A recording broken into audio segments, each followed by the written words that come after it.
Hello and welcome to IDX TV. I'm Anna and we're today at the Parcel Post Expo 2024 at Raadt, Amsterdam. I'm here with Simon from EcommOps. Simon, thank you so much for your time and thank you for joining us. How are you? I'm very well, thank you. How was the expo so far for you? It's good. I mean, this is a lot of service providers in the logistics space. Yes. It's not our target audience. Yeah. Getting our name out there, word of mouth is a very big thing in logistics. So for us to be here, we've become visible, be part of the discussions. Yes. That's the starting point, right? Yes, because you're in the delivery process, you're in the first mile, right? Exactly. And how did your panel go? Panel went really well. I try to always have my own point of view, which is not always the main point of view. No. So that's always good to get to push a little bit back of something that is being very standard about when it comes to returns, about cross-border shipping, and actually give a little bit more nuance why some things just don't work right now and how it can be solved. Yeah. Could you give us a quick introduction to EcommOps? Tell us a bit around EcommOps and what does it stand for? Yeah, so EcommOps or e-commerce operations, Yes. EcommOps. Yeah.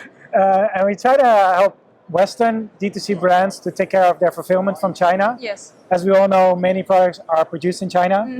Then why not just ship directly from the source to the end consumer? And this is kind of the model that Temu and Shein is doing. But then the question is, how can a Western brand that's selling online leverage that? How can they do that themselves?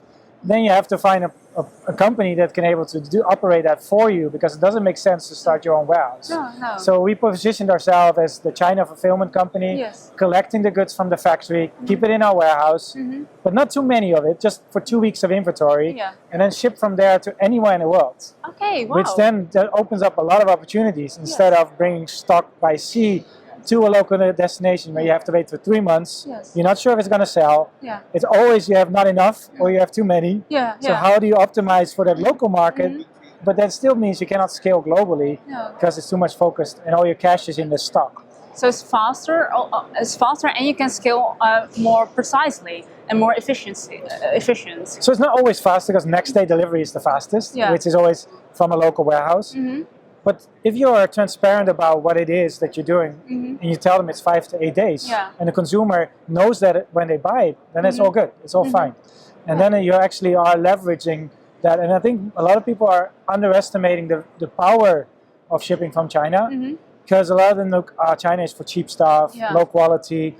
But actually what Shein and Temu is trying to leverage is flexibility, availability, and healthy balance sheet. So having not invested all your cash in inventory, but keeping it for 1 or 2 weeks inventory and then sell it out. Turn that inventory into cash. That's a very big one that easily overlooked, but that's probably the main driver. What challenges do you face in this industry? Well, obviously education. Not many are fully aware of what it is. I mean, shipping from China is either called drop shipping or it's considered as a low quality solution where you're trying to get away with being in compliance. So lower value, incorrect valuation, copy products, all that kind of, there's a lot of negativity to it. But the supply chain itself is very stable, very mature, and is only improving over time. So the biggest problem we're facing is the full understanding of the solution. And second is global cross-border returns, which is still non-existing, and it's going to remain for the next few years. It's just very costly to return something that is of low value to any location and then resell it again and give it a new purpose. So this is a very common discussion that we face. And how does EcommOps differ from other solutions? So right now, finding a 3PL somewhere in the world, which is basically a warehouse location that is doing pick and pack for your orders, that's not so hard because warehouses are enough available. In China, there's also a lot of availability of warehouses, but not many that operate in an international way. So we're still a little bit of in a niche within China fulfillment. So it's still like more like an early mover advantage that we have. Besides the efficiency of China operations, having resources available, having team members available, having the IT resources available, that's a big advantage. But on top of that, we have an international team that is in Asia, in Europe, and in the US, South America. That is basically client-facing. So all of our clients have someone they can talk to in their native language or in someone that understands where they're coming from. What would you say is the biggest perk as a client working with you? We act as a consulting company almost on top of the fulfillment. Okay. So pick and pack and order is relatively easy, but while you're on your journey of growth, you get into pain points. Yes. So what are these pain points and what are the solutions to these pain points? It's something that we kind of almost scientifically looked at. Okay, Yes. you are here now, you want to go there, this is your bottleneck, even if they don't see it already, and we tell them, this is your bottleneck, you need to do A, B, C to fix that and grow again. Yeah. And like, oh. So actually, when they grow, we grow. Yes. So it's actually a free consulting service that we provide on top of the logistics solution. You also help with their strategy. Yeah, you want to be an extension of them. Yeah. If they do well, we do well. And being an extension needs also a deeper understanding. So our conversations that we have with our clients are not, when is my order fulfilled? Why is it not fulfilled? When is it going to arrive? No, how can I scale globally? How can I launch new products? How can I become more in control of my inventory? Can I do batch deliveries? How can I reduce the initial investment for us to scale? These are the discussions we're having with our clients. Yeah. And what would you say? There has been a huge amount of disruption in the industry lately, like inflation or supply chain disruptions. What are the biggest challenges that you had to face?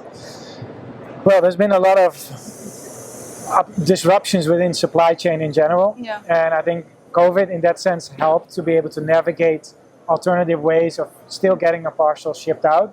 The current biggest disruption that is still here and is still continue to be there is regulations. Yes. There are countries are within their boundaries have their regulations for the benefit of the country, but not for cross-border e-commerce. It's not tailored to global regulation, it's domestic regulation. And that is now something, just a reality that you have to deal with when you ship globally, is to be able to have an understanding of the regulation, which means what is then the requirements and being compliant to that to make it work. Yeah. And that's, I think, the biggest disruption is coming from countries who want to control more of the direction of the goods coming from China specifically. And how has that impacted your strategy?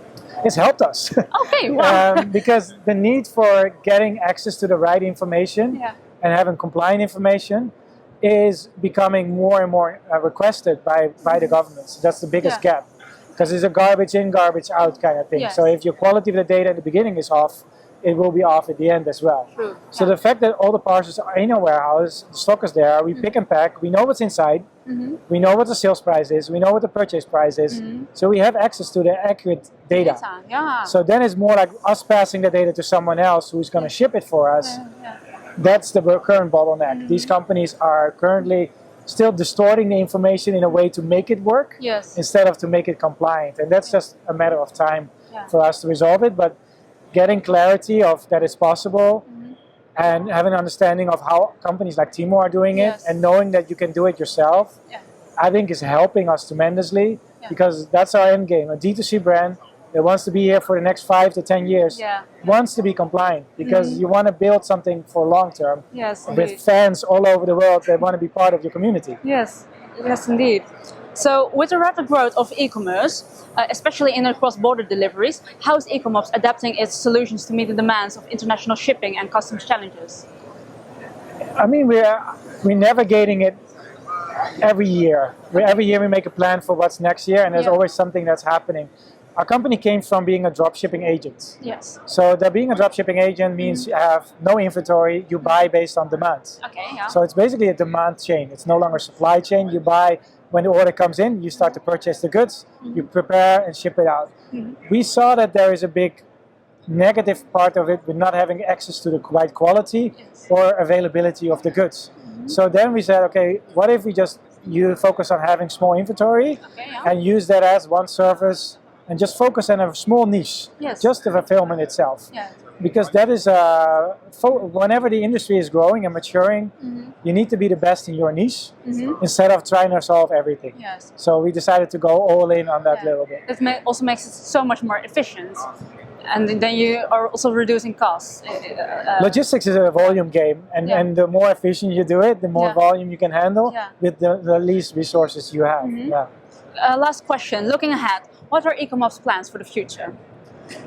Well, we're about to decide for next year. We still take it 1 year at a time because there are certain things that we are not really prepared for, whether it comes to regulations. There are different ways it can go to, whether the industry is moving. What I do see is more and more happening is that platforms like Amazon and Walmart, they allow shipping from China. Okay, yeah. European marketplaces will consider shipping from China directly as well. But players like Temu and Shein, they're also going to move to local fulfillment in Europe and in the US. So that means the hybrid model is the future. Having stock locally, having stock in China, that's kind of the future. Yes. So hybrid fulfillment and us being a part of the solution is kind of the focus we want to. And then we want to work with really more sophisticated brand owners that actually have a long-term future. They're established for 10, 20, 30 plus years and help them take that piece of the solution to the puzzle. Oh, thank you so much, Simon, for your time. Thank really you. exciting. Thank you so much. And thank you for watching IDX TV.